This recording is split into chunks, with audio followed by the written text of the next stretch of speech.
어, 어제는 3.1절이었습니다. 벌써 이 땅에 자유 독립 만세를 불렀던 3.1절이 올해로 100년이 훨씬 지나서 106년 됐다라고 합니다. 이 땅이 일본 사람에 의해서 강제적으로 침략을 당하고 주권을 상실하고 있을 때에 이 민족의 주권을 되찾고 온 세상에 자유 독립 국가임을 선언하고 선포했던 3.1운동. 그 당시에 희망이 없이 일본에 의해서 나라 잃고 심지어는 이름과 언어조차 잃어버리는 그때에 호련히 나라와 민족을 위해서 자주독립 국가임을 선언하고 몸을 던져서 이 나라가 온 세상에 자유스러운 국가로 성장하기를 꿈꿨던 우리의 선진들이 있었습니다. 우리가 잘 아는 33명의 대표가 모여서 선언문을 낭독하고 세계에 이 나라가 독립국가임을 선언했는데 그때에 33명 중에 16분이 그리스도인이었고 15분이 천도교를 믿는 분들이었고 2분이 불교를 믿었던 분들이었다라고 기록으로 나와 있습니다. 그 당시에 우리나라를 지배하고 있었던 많은 사람들이 신앙을 갖고 있었던 것이 천도교입니다. 1919년에 천도교의 인구가 100만이 넘었다고 하니까 얼마나 많은 사람들이 천도교인이었는지를 알 수가 있습니다. 그런데 그때 기독교 인구는 25만이었습니다. 25만밖에 되지 않는 기독교 인구 중에 16분이 주님의 복음을 증거하며 이 나라 독립을 외쳤다라고 하는 사실은 사실 그 시대에 기독교가 상당히 많은 영향력을 끼칠 수 있는 좋은 기회였고 그것을 기점으로 해서 이 나라 독립을 위해서 온 교회가 힘을 합쳐서 만세 독립운동을 외쳤음을 알 수가 있습니다.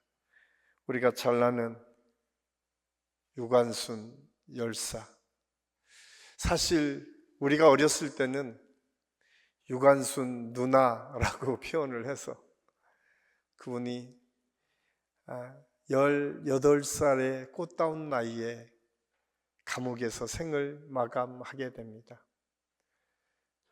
17살에 만세운동을 주도했다라고 하는 이유로 일본 형무소에 갇혀서 1년 동안 혹사하고 고문을 당하고 옥에서 그 생을 마감했습니다.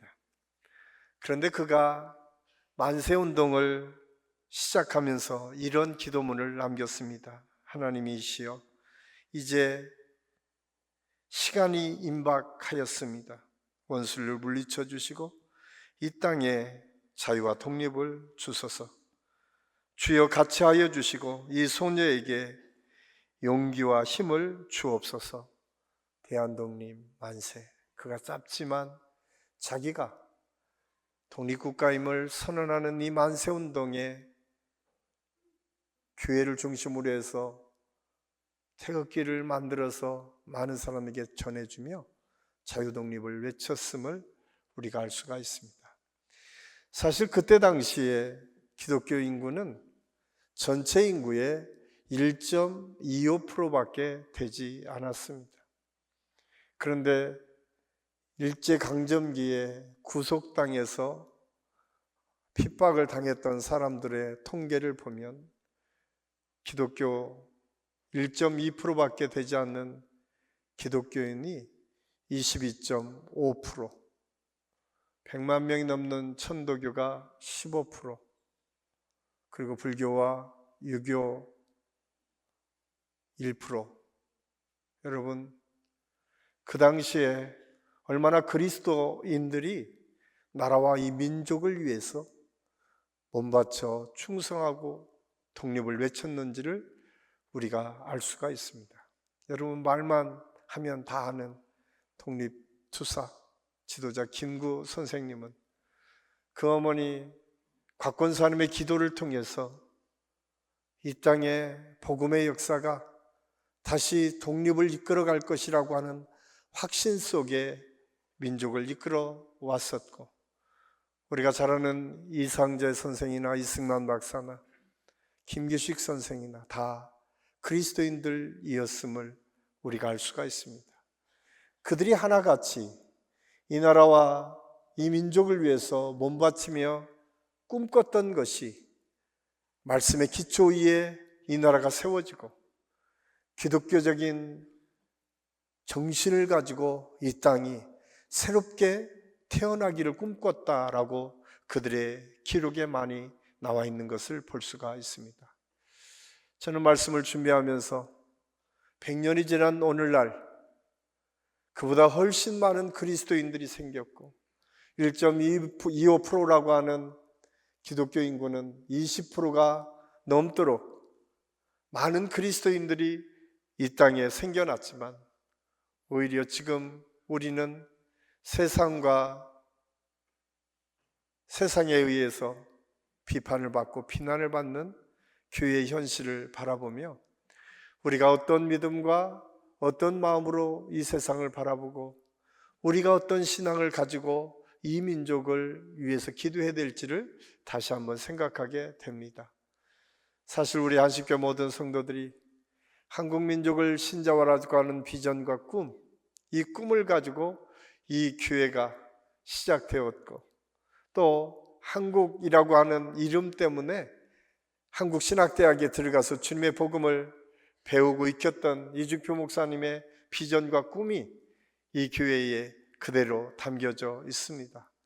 저는 우리 안식교 모든 성도들이 이 성전에 드나들 때마다, 여러분이 예배를 드릴 때마다 이 나라 이 민족을 다시 한번 기억하고 이 민족에 하나님의 은혜와 축복이 내려지기를 위해서 기도하고 이 땅의 많은 정치 지도자들이 하나님의 말씀 가운데에 하나님의 은혜 가운데에 정치를 하고 나라를 이끌어갈 수 있도록 기도하는 저와 여러분이 될 수 있기를 간절히 소원합니다.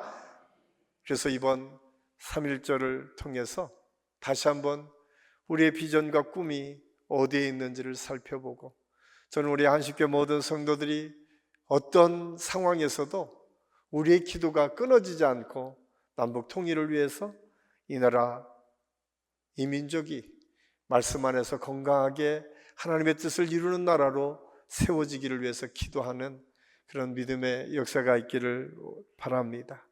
저는 오늘 이 말씀을 준비하면서 지난주에 이어서 주일의 의미가 어떻게 우리 삶에 적용되어야 될지를 함께 생각하려고 합니다. 여러분의 삶에 우선순위가 있을 텐데 주일 예배를 드리는 것이 여러분의 삶의 우선순위의 몇 번째에 지금 있습니까? 혹시 우리는 끊임없이 삶을 선택하며 살 수밖에 없어서 때로는 우리 삶의 우선순위를 정해놓고 살고 있잖아요. 그런데 혹시 제일 마지막이 예배드리는 것, 주일을 성수하는 것은 아닙니까? 저는 우리 안식교 모든 성도들이 오늘 이 말씀을 통해서 하나님을 찾고 구하고 기도하는 것이 우리 삶에 가장 우선할 수 있는 믿음을 소유할 수 있기를 예수님의 이름으로 간절히 축원합니다. 왜냐하면 하나님께서 이 안식일을 주신 것, 이 땅을 창조하시고 가장 먼저 쉼을 주셨던 이유가 하나님을 위해서가 아니라 우리 스스로가 하나님 뜻 안에서 어떻게 잘 살까를 생각하시며 하나님의 사랑 가운데에 먼저 안식일이 택해졌음을 알 수가 있습니다. 그렇기 때문에 이 안식일이 이제 주일로 바뀌어서 거룩한 주일을 지키며 우리가 살아가는데 이 주일이 갖고 있는 특별한 의미는 지난주에 예수 그리스도가 이 땅에 오셔서 부활하시는 사건을 통해서 그날을 기념하는 그리스도인들이 예수님의 새 생명 받은 것을 감사하는 기쁨을 하나님께 예배로 영광을 돌렸음을 알 수가 있습니다. 그래서 주일의 근거는 예수 그리스도의 부활입니다.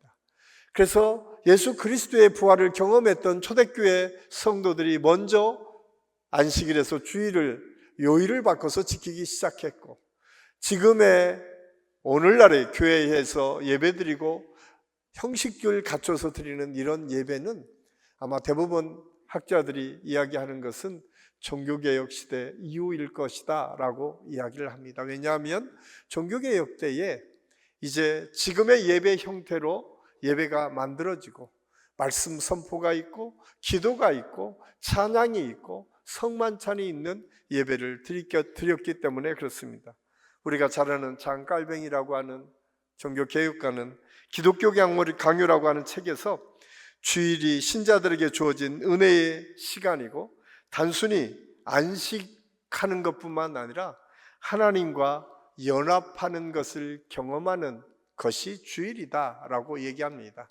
스위스에서 종교개혁을 이뤘던 찌붕겔리는 주일 예배가 신앙 공동체 안에서 하나님의 말씀을 중심으로 한 교육과 영적 훈련의 날이 되어야 된다고 하는 사실을 강조하고 있습니다. 이러한 종교개혁가들의 가르침은 오늘날 교회의 전통에서도 깊은 영향을 미쳤습니다. 그래서 안식일에서 주일로 변화하는 것은 단순히 요일을 바꾸어서 지키는 것뿐만 아니라 하나님과의 관계를 새롭게 하고 예수님을 통해서 얻은 새 생명의 기쁨을 늘 느끼고 체험하는 것, 그리고 우리의 삶을 하나님께서 원하시는 삶으로 재조정하는 시간이 주일 예배를 통해서 이루어져야 된다는 사실을 말씀하고 있습니다. 그래서 주일은 일주일 동안 이 세상에서 우리가 살았던 우리가 다시 하나님 앞에 예배하면서 하나님께 우리의 삶과 우리의 생각을 집중하는 것, 이것이 목표가 되어야 된다는 사실을 말씀하고 있습니다. 그런데 우리가 사는 시대는 참 놀이문화가 발달한 시대를 살고 있습니다. 그래서 현대 그리스도인들조차도 그냥 단순히 주일을 쉬는 것 정도로 이해하는 경우가 종종 있습니다. 더욱이 사회 곳곳에는 키치적인 문화가 우리의 삶을 언제부턴가 쉽게 이끌어가고 있는 듯한 모습이 보여집니다. 이 키치라고 하는 것은 모조품을 의미하는데 그냥 모조품 같은 것들을 만들어 놓고 소비하는 것이 전부인 것처럼 생각하는 시대, 그런 시대가 오늘 우리가 사는 시대인 것을 알 수가 있습니다. 그래서 이런 모습은 우리 인간 관계 속에서도 아주 많은 영향을 받게 돼 있습니다. 특별히 인터넷상에서 인간 관계가 맺혀질 때는 우리도 모르는 사이에 너무 쉽게 인간관계가 맺혀지기도 하고 또 마음에 안 들면 언제든지 탈퇴만 하면 관계가 끊어지는 것을 경험하기 때문에 우리도 모르는 사이에 관계가 너무 소홀히 되는 경우가 참 많이 있습니다. 더욱이 우리가 아주 편의주의적인 생각 속에 살지 않습니까? 얼마나 많이 편해졌어요. 또한 이제 좀 지났지만 코로나가 우리의 삶의 문화적인 패턴을 많이 바꿔놨습니다. 그 전까지만 하더라도 그래도 식당에 가거나 밥 먹는 것은 모여서 먹는 경우가 많이 있었는데 코로나로 인해서 가장 먼저 발달한 게 뭐예요? 배달 아닙니까? 배달의 민족이 배달을 해서 먹는 것. 그래서 인터넷상에 내가 먹고 싶은 거가 있으면 그냥 요리를 하는 것보다는 그냥 앱을 찾아서 배달시켜서 먹는 것. 그런데 이것은 너무나 우리에게 편리를 가져다주고 익숙하도록 우리의 삶을 편안하게 해준 것처럼 보여지지만 그 결과는 참 우리를 지금 혼란스럽게 만들어가고 있다는 사실을 우리는 알아야 됩니다. 이런 편의적인 형태가 우리의 삶에 어떤 영향을 끼쳤어요? 가장 먼저는 소비 문화의 패턴을 바뀌었습니다. 이제는 백화점이나 가나 슈퍼에 가지 않습니다. 대부분 그냥 집에서 시키죠. 그런데 거기에 문제는 두 가지가 있습니다. 일회용 용기가 더 많이 쓰여지게 되죠. 플라스틱 사용이 점점점 늘어났습니다. 얼마나 많이 늘어나는가? OECD 국가에서 발간한 이 2022년 글로벌 플라스틱 전망 보고서를 보면 세계 연간 플라스틱 생산량은 2000년에 2억 4,300만 톤. 너무 크니까 얼마나 크기가 많은지를 잘 기억나지 않죠. 그런데 더 놀라운 것은 19년 보고서를 보면 이게 딱 2배가 커졌대요. 그래서 4억 6,300만 톤, 4억 6천만 톤이나 되는 많은 이 플라스틱이 생산되었다는 거예요. 그런데 문제는 이 75%가 다 폐기된다는 거예요. 그 폐기되는 것이 수질 오염을 가져오고 잘 분해되지 않아서 해양 오염까지 끼치게 되어서 이 생태계를 완전히 바꾸게 되고, 이러한 모습은 우리의 삶에 어떤 영향으로 옵니까? 갑자기 비가 많이 오거나 추워지거나 이 공기가 질이 안 좋아지거나 이런 모습들이 우리 삶의 일상이 되어버린 시대를 살고 있습니다.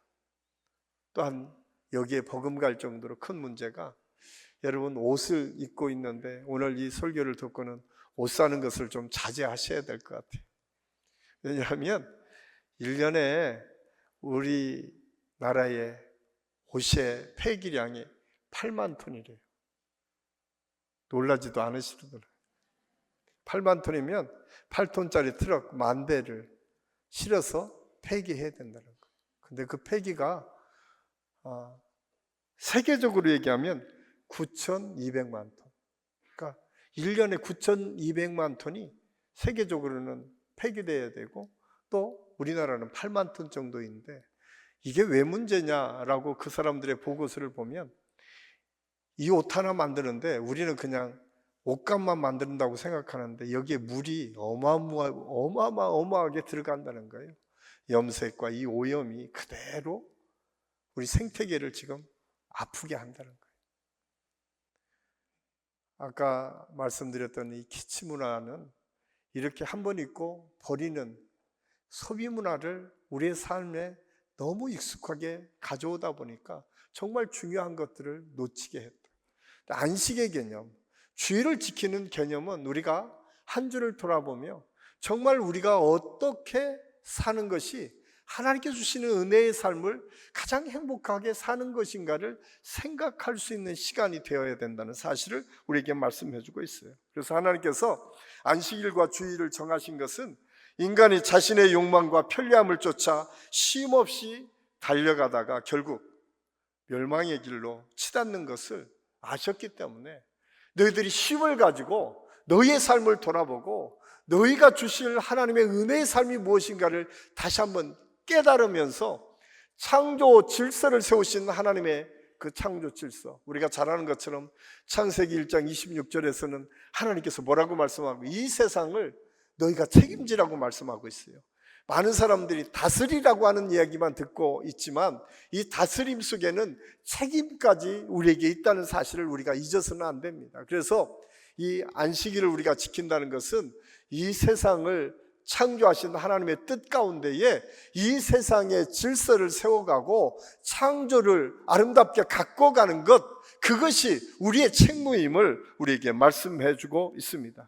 저는 오늘 이 주일에 이 안식일의 개념이 그대로 우리 주일에 이어지고, 또 이 주일을 통해서 하나님께서 주시는 비전과 꿈이 무엇인가를 다시 한번 생각하고, 우리 모든 성도들이 이 주일을 통해서 우리의 삶이 새롭게 변화되는 것을 경험하는 축복의 시간이 될 수 있기를 간절히 소원합니다. 가장 먼저 주일은 부활을 통해서 새 생명을 주신 하나님을 예배하고 교제하는 날임을 말씀해 주고 있습니다. 주일의 가장 중요한 목적이 무엇입니까? 바로 하나님을 예배하는 것입니다. 하나님께서 우리를 창조하시고 하나님께서 찬송받기를 원하시면서 우리가 하나님을 예배하기를 원하십니다.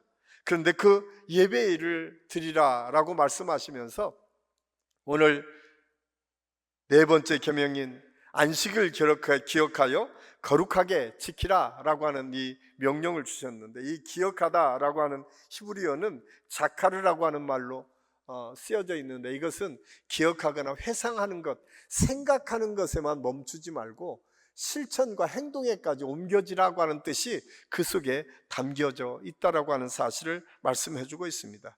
뿐만 아니라 거룩하게 지키라 라고 하는 카다시라고 하는 말이 있는데, 이것은 특별하게 너희가 규정해 놓고 그것을 지켜라 라고 하는 의미가 그 속에 담겨져 있어요. 그래서 주일은 특별하게 여러분의 삶에 특별하게 규정해서 지켜야만 되는 날이다 라고 하는 사실을 말씀하고 있어요. 나아가 11절에 안식일을 복되게 하셨다라고 했는데, 이 복되게 하다라고 하는 히브리어는 바라크라고 하는 말로 쓰여 있는데, 이것은 너희가 의무부여를 하는 거예요. 의무부여. 축복은 그냥 내가 편히 쉬고 노는 것, 이것이 아니라 여기에 하나님의 창조 질서 속에 내가 이 날을 거룩하게 구별하여 지켜야 된다고 하는 의미 부여를 해서 반드시 실행에 옮기는 데까지 이어지는 것이 주일을 성수하는 믿음이다 라고 하는 사실을 말씀해 주고 있습니다. 그러면서 우리 하나님께서 인간에게 주신 이 주일은 복된 날이고, 육체적인 쉼을 통해서 뿐만 아니라 영적인 충전하는 날로 삼을 것을 우리에게 말씀해 주고 있습니다. 그런데 이 안식일이 예수님을 통해서 주일이 됐잖아요. 그런데 예수님이 이 주일을 설명하시면서 가장 먼저 우리에게 주시는 메시지는 뭐냐면 새 생명이라는 거예요. 이 새 생명은 죄된 인간이, 우리 모든 인간이 창세기 1장에서 창조한 인간이 3장에서 죄를 범하잖아요. 그래서 우리는 원하든 원하지 않든 이미 태어나는 순간 우리는 죄 속에서 묶여 사는 존재들임을 성경은 말씀해 주고 있어요. 근데 이 주일은 이 죄 속에 묶여드는 우리가 더 이상 죄 속에 묶여 사는 삶이 아니라 예수 그리스도를 통해서 하나님 앞에서 자유로운 삶, 하나님 앞에서 하나님께서 주신 이 창조 질서를 세워가고 하나님이 주신 이 창조 질서 속에 기쁨과 은혜를 누리며 살도록 우리를 하나님께서 구원해 주신 날을 기억하고 그것을 고백하며 사는 것이 주일을 지키며 예배하는 삶임을 우리에게 말씀해 주고 있습니다. 그래서 사도 바울은 로마서 6장 4절에서 이렇게 말씀합니다. 우리 같이 한번 읽겠습니다. 그러므로 우리가 그의 죽으심과 합하여 세례를 받음으로 그와 함께 장사되었나니 이는 아버지의 영광으로 말미암아 그리스도를 죽은 자 가운데서 살리심과 같이 우리도 또한 새 생명 가운데 행하게 하려 하십니다. 하나님께서 새 생명 가운데 행하게 하시게 됩니다. 이제 새로운 인생으로 이 세상에 묶여 사는 것, 이 세상의 흐름에 따라서 사는 존재가 아니라는 거예요. 이 세상의 문화에 묶여 사는 존재가 아니라는 거예요. 그리스도 안에서 새 생명을 누리는 삶을 살아야 된다라고 말씀하고 있어요. 저는 예배 때마다 우리가 이 세상에 묶여 사는 사람들이 아니라 하나님의 질서와 하나님의 말씀과 하나님의 뜻대로 사는 존재임을 깨닫고 하나님을 찬양하고 예배하는 저와 여러분이 될 수 있기를 간절히 소원합니다. 그러기 위해서 루터는 대교리 문답에서 주일이 단순한 휴식의 날이 아니라 예배드리면서 말씀을 묵상하는 것이다 라고 말씀하고 있어요. 이 말씀의 묵상은 뭐예요? 말씀이 선포될 때 그 말씀을 통해서 내 삶을 비춰보고 내 삶을 통해서 바꾸시려고 하는 하나님의 원하심이 무엇인지를 깨닫는 것, 이것이 오늘 주일 예배를 통해서 주시는 은혜다라고 하는 사실을 말씀하고 있습니다. 그런데 이것은 하나님께서 주신 큰 기쁨이 있는데 시편 118편 24절은 이 날을 이렇게 축복합니다. 우리 같이 한번 읽겠습니다. 이 날은 여호와께서 정하신 것이나 이 날에 우리가 즐거워하고 기뻐하려다. 이 날 기뻐하고 즐거워하라고. 저는 주일 예배에 참여하는 모든 분들이 이 기쁨과 즐거움이 회복될 수 있기를 간절히 소원합니다. 억지로 내가 오늘 주일인데 그래도 권사인데 그래도 장로인데 그런데 목사인데 그래도 주일은 지켜야 되지 않을까, 이래서 오는 것보다 오늘 성경은 이 날을 하나님께서 정하시고 기쁨과 즐거움으로 살 것을 말씀하고 있어요. 그 기쁨과 즐거움은 어디에서 올까요? 하나님께서 공급해 주신 은혜로 채워질 때에 그 기쁨과 즐거움을 살 수 있습니다. 그래서 오늘은 예배를 통해서 우리가 가장 먼저 경험해야 될 것은 그 즐거움이 회복되도록 우리가 하나님의 은혜를 사모하는 믿음으로 나올 수 있어야 돼요. 저는 오늘 말씀을 통해서 여러분이 찬양하는 중에, 기도하는 중에 하나님을 기억하고 또 하나님께서 만나주시는 은혜를 통해서 우리 마음이 따뜻해지고 하나님께서 주시는 비전과 꿈이 새로워지는 역사를 경험할 수 있기를 간절히 소원합니다. 뿐만 아니라 시편 46편 10절은 이렇게 말씀하고 있어요. 너희는 가만히 있어 내가 하나님됨을 알지어다 라고 말씀합니다. 이것은 하나님과의 교제를 통해서 이 예배 속에서 이루어지는 것이 두 가지가 있어. 하나는 내 인생은 내 것이 아니라 하나님이 책임져 주시는 인생입니다. 그래서 온 우주 만물을 창조하시고 이끌어 가시는 분이 하나님이시고 내 삶도 그분이 주권적으로 이끌어 가심을 인정하는 것. 예배 속에서 우리가 경험해야 될 것이 하나님의 주권을 그렇게 인정하는 거예요. 또 하나는 것은 그 주권 속에 내가 들어가서 하나님의 자녀됨을 확인하는 거죠. 그래서 예배에서 주님과 깊은 교제를 이룬다는 것은 그것이 확인받는 거예요. 세상 사람들이 나를 어떻게 보든 상관없어요. 왜? 하나님이 온 천하에 나 하나 있는 것처럼 나를 사랑하시는구나 라고 하는 것을 깨닫는 순간 이 세상의 고통과 어려움과 참 많은 문제들이 산적한다고 하더라도 그것이 내 마음에 분명하게 와닿으면 그것들이 일어설 수 있는 힘을 얻기 때문에 그렇습니다. 저는 예배 때마다 우리 모든 성도들이 하나님께서 여러분 한 사람 한 사람을 온 세상에 혼자 있는 것처럼 사랑하고 그 혼자 있는 것처럼 사랑을 어떻게 하셨는가? 하나밖에 없는 예수님을 이 땅에 보내시고 죽이시면서까지 사랑하셨다. 그 대가를 얼마나 크게 지불하셨는지. 그래서 그 대가가 무엇인가를 알면 내 가치가 깨달아지는 거잖아요. 저는 우리 한식교회 모든 성도들이 예배 때마다 나의 가치를 다시 한번 깨닫고 그 은혜를 감사할 수 있는 저와 여러분이 될 수 있기를 간절히 소원합니다. 뿐만 아니라 주일은 공동체와 이웃을 생각하는, 그래서 그것을 하나님의 은혜를 통해서 다시 깨닫는 시간입니다. 사실 오늘 우리가 읽은 십계명 속에서는 내 집에 있는 가족들과 함께 하라고 말씀하고 있어요. 우리가 지난주에 가족과 함께 드리는 기도회를 새벽 기도회를 했는데 많은 아이들 때문에 부모님들이 나온 가정도 있고 부모님들이 억지로 해서 아이들을 데리고 나온 가정도 있어요. 그게 무엇이든 상관이 없어요. 중요한 것은 하나님 앞에서 축복의 선물로 주신 가족들이 함께 한다는 거예요. 이 과정을 통해서 우리가 잊지 말아야 될 것은 하나님이 선물로 주신 가족이 하나 되는 과정이 이 새벽 예배를 통해서 주일 예배를 드리면서 만들어진다는 거예요. 우리가 이 세상에 바쁜 일정 속에 끊임없이 자유롭게 살지만 거룩한 주일만큼이라도 온 가족이 함께 예배 드리면서 우리가 한 가족임을 깨닫고 한 구성원임을, 그리고 그 안에서 하나님의 축복이 약속되어 있는 가정을 깨닫게 하는 것, 이것이 너무나 중요하다는 사실을 우리는 알아야 됩니다.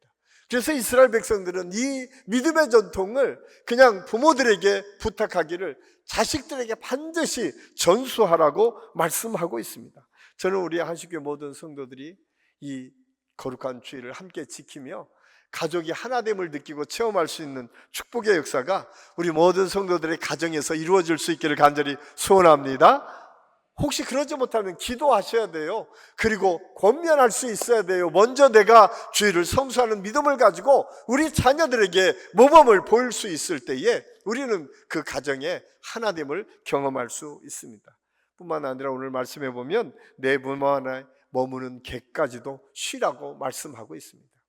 이 쉼은 아주 특별했습니다. 특별히 이 말씀이 선포됐던 광야 시대는 쉼이 없는 시대였어요.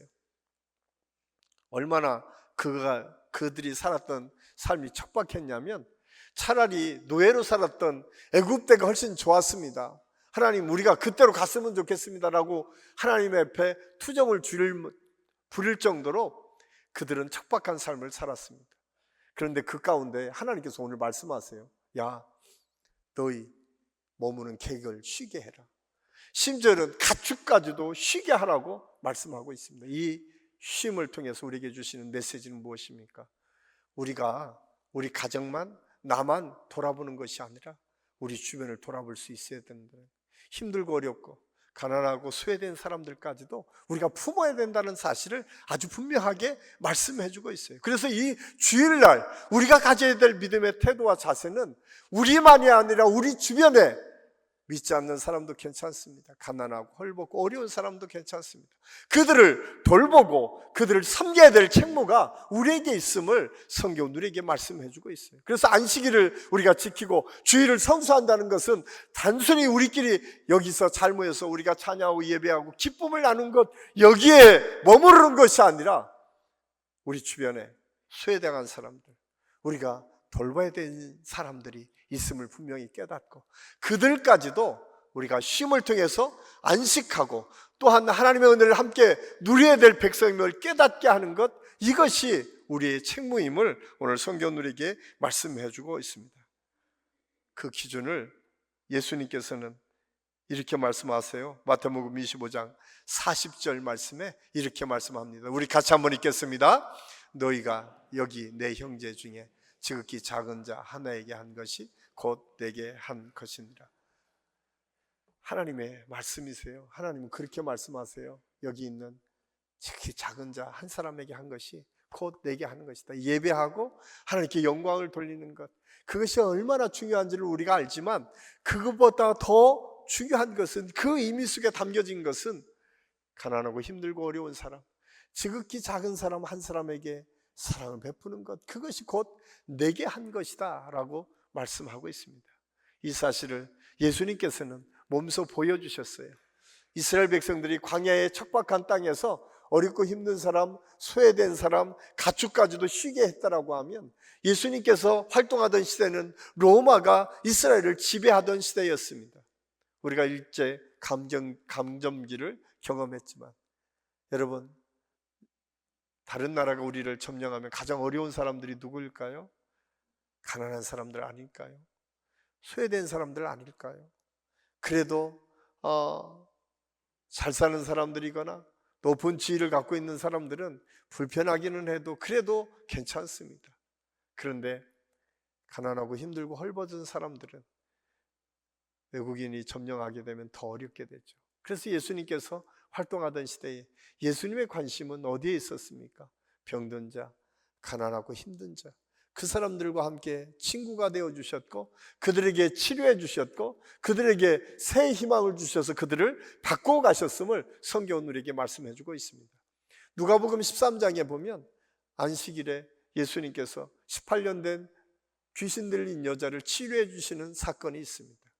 그 사건을 보니까 바로 나타난 것이 뭐예요? 바리새인들이었어요. 바리새인들은 어떻게 주일날 그렇게 질병을 치료하냐고, 그게 안식일을 범하는 것인데라고 따지기요 예수님을 비판합니다. 그때 예수님께서 이렇게 말씀하고 있어요. 이 아브라함의 딸을 사탄에서 매임해서 푸는 것이 합당하지 아니하냐. 안식일에 가장 중요한 것은 생명을 살리는 것이에요. 저는 여러분, 주일에 가장 중요한 것은 생명을 살려내는 거예요.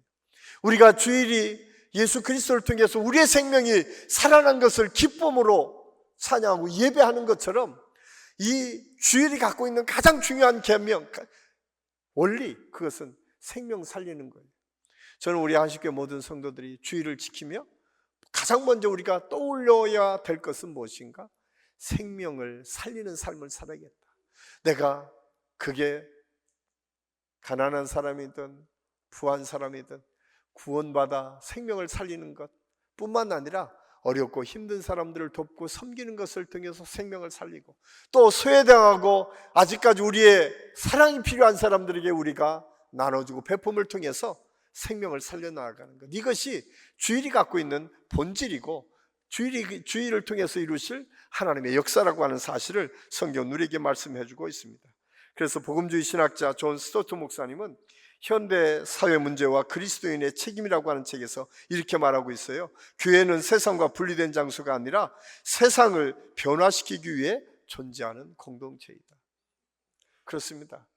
교회는 세상을 바꿔가는 공동체가 될 때에 하나님께서 주시는 그 기쁨을 우리가 누리는 것과 마찬가지다. 저는 우리 한신교회가 이 세상을 그렇게 바꿔가는 교회, 그리고 우리 교회에 오는 사람들은 하나님의 은혜를 통해서 교제를 이룰 뿐만 아니라 생명 살리는 일에 우리가 쓰임받는 믿음의 삶을 사는 우리 모든 성도들이 될 수 있기를 예수님의 이름으로 간절히 축원합니다. 마지막으로 주일은 노동과 소비 중심에서의 삶에서 벗어나 하나님을 기억하는 것입니다. 소비 중심의 삶, 우리도 모르는 사이에 여러 가지 트렌드는 우리를 자꾸자꾸 소비하도록 만듭니다. 심지어는 인간까지도 소비하는 관계를 통해서 사람들도 그렇게 이끌어갈 때가 종종 있습니다. 특별히 SNS, 또 인터넷 쇼핑 이런 것들의 발달함으로 인해서 우리도 모르는 사이에 그 문화에 너무 쉽게 지금 휩쓸려가고 있습니다. 그럴 때마다 우리가 다시 주일날 우리가 꼭 기억해야 될 것, 내가 자연을 위해서 일회용품을 좀 적게 쓰는 것, 이것도 주일을 성수할 때 우리가 지켜야 될 믿음의 태도예요. 내가 쓰레기를 조금 더 적게 만들어내는 것, 내가 가지고 있는 것을 조금 더 다른 사람과 더 많이 나눌 수 있는 것, 이 모든 것이 주일을 성수하는 믿음 속에 담겨져 있는 하나님의 원리라고 하는 사실을 우리는 잊어서는 안 됩니다. 우리도 모른 사이 우리는 매일매일 과도한 스트레스 속에 살 수밖에 없습니다. 끊임없이 소비를 통해서 내가 만족을 추구하고 있지만 만족보다는 그 소비가 비교되면서 거기에서 공허감이 더 많이 올 때가 더 많이 있습니다. 뿐만 아니라 우리도 모르는 사이에 우리도 모르게 이 매스미디어를 통해서 끊임없이 단절되는 것들을 경험하게 됩니다. 그래서 주일 예배에 우리가 예배를 통해서 다시 한번 회복해야 될 것이 무엇인가? 관심이에요. 저는 가족이 함께 예배드리는 것 아주 중요한데, 혹시 떨어져 있는 가족이 있다면 적어도 주일날만큼은 떨어져 있는 가족을 생각하고 전화라도 한번 하는 거죠. 이것이 주일을 성수하는 것 이상으로 주일을 갖는 아주 중요한 의미입니다. 혹시 멀리 떨어져 있는 친척이 있고 멀리 떨어져 있는 형제가 있고 멀리 떨어져 있는 가까운 친구가 있다면 적어도 주일날을 통해서 그 사람들을 돌아보고 그 사람들을 관계를 다시 회복하는 것이 주일이 갖고 있는 아주 중요한 의미인 것을 우리는 알아야 돼요. 그것이 꼭 예수 믿는 사람이 아니더라도 중요한 것은 주일날 새로운 관계들을 만들어 가야 되죠. 왜냐하면 우리는 예수님을 통해서 새로운 생명을 부여받았기 때문에 그렇습니다. 새 생명을 받은 사람들은 이 세상이 지배하는 이치에 따라서 우리가 살아가는 존재가 아니라 하나님의 뜻과 섭리 가운데에 하나님의 통치를 이루어가며 사는 사람들임을 분명히 알고, 저는 우리 한식교 모든 성도들이 주일날만큼이라도 돌아볼 사람들을 돌아보고 또 그것을 통해서 하나님의 은혜를 함께 나누는 축복이 있기를 예수님의 이름으로 간절히 축원합니다. 그래서 예수님께서도 우리의 삶의 우선순위를 이렇게 세우라고 말씀합니다. 마태복음 6장 33절 말씀입니다. 우리 같이 한번 읽겠습니다. 너희는 먼저 그의 나라와 그의 의를 구하라. 그리하면 이 모든 것을 너에게 더하시리라. 하나님께서 말씀하세요. 먼저 하나님의 나라를, 또 먼저 하나님께서 원하시는 것들을 먼저 구하라. 그러면 나머지는 덤으로 주시겠다는 거예요. 나머지는 너희 하나님께서 채워주시겠다는 거예요. 이 말씀 앞에 예수님께서 그렇게 말씀하고 있어요. 날아가는 새를 봐라. 들의 백합화를 봐라. 그들이 노력하지 않고 힘쓰지 않는데도 하나님께서 먹이시고 입히시고 축복해 주시는데 하물며 너희일까 보냐. 너희는 내 생명을 주고 살려놨는데 내가 너희를 버리겠느냐. 우리 주님께서 말씀하시는 거예요. 그러면서 말씀하고 있어요. 너희는 먼저 그 나라와 그 일을 구하라. 그리하면 이 모든 것, 너희의 필요한 것들을 하나님께서 채워가시겠다는 거예요. 저는 우리 한식교 모든 성도들의 삶의 원칙을 세워갈 때에 먼저 하나님의 나라, 하나님의 의가 우리의 삶의 기준이 되고 원칙이 될 수 있기를 예수님의 이름으로 간절히 축원합니다. 그걸 통해서 우리는 주일 예배에 먼저 하나님께 영광을 돌리는 것이 아주 중요합니다. 그런데 우리가 잘 아는 느헤미야 8장에 보면 이스라엘 백성들이 다시 포로로 잡혀갔다가 다시 예루살렘으로 복귀하게 됩니다. 그리고 가장 먼저 한 것이 수문 앞 광장에 모여서 에스라 선지자가 율법책을 펴니까 모든 이스라엘 사람이 일어서서 율법책을 읽을 때마다 아멘, 아멘, 아멘 하며 화답합니다. 그 말씀대로 살겠습니다. 그 말씀을 다시 듣겠습니다. 그 사람들은 70년이라는 긴 세월 동안 그것 말씀조차 듣지 못했어요. 찬양을 할 수 없었어요. 그런데 하나님께서 거기 모여서 찬양할 수 있다고 하는 그 감격이 그들에게 있었던 것처럼, 저는 우리 한식교회 모든 성도들이 이 세상에 지치고 힘들고 어려운 찌드는 세상 속에 살다가 교회에 오면, 예배드리면 그것이 기쁨이 되고 은혜가 될 수 있기를 간절히 소원합니다. 이 세상의 근심 걱정 다 내려놓고 온전히 그 시간만큼은 하나님께 집중할 때에 하나님께 주시는 은혜와 축복이, 그러면서 10절에 그렇게 말씀하고 있어요. 여호와를 경외하는 것이 우리의 힘이고 능력이다. 여호와를 기뻐하는 것이 우리의 능력이 된다라고 말씀하고 있습니다. 저는 우리 안식교회 모든 성도들이 주일 예배 때마다 예배를 통해서 다시 우리를 새롭게 변화시켜가고 우리에게 힘과 능력을 통해서 이 세상을 바꿔갈 만한 믿음의 역사를 이루는 그 축복의 역사를 우리 하나님께서 우리에게 베풀어 주시고, 특별히 처음 서두 말씀을 시작하면서 1919년에 이 땅에 믿음의 지도자들을 통해서 이 세상을 바꿔갔던 것처럼, 저는 우리 안식교회 모든 성도들의 가정과 삶을 통해서 이 세상이 지금보다 훨씬 더 좋아지는 역사, 그리고 그런 하나님의 축복이 계속 이어져서 우리 한식교회 성도들이 가는 곳곳마다 하나님의 영광과 하나님의 축복이 나타나는 은혜가 있기를 예수님의 이름으로 간절히 축원합니다. 기도하겠습니다. 아버지 하나님, 은혜를 감사합니다. 오늘 말씀을 통해서 우리가 어떻게 주일을 성수해야 될지를 함께 생각했습니다. 새롭게 태어난 믿음의 사람들이 새 가치와 하나님께서 주시는 기준을 가지고 살아가는 것, 그리고 그것을 다짐하는 것이 예배 속에서 날마다 이루어질 수 있도록 하나님께서 인도하여 주시옵소서.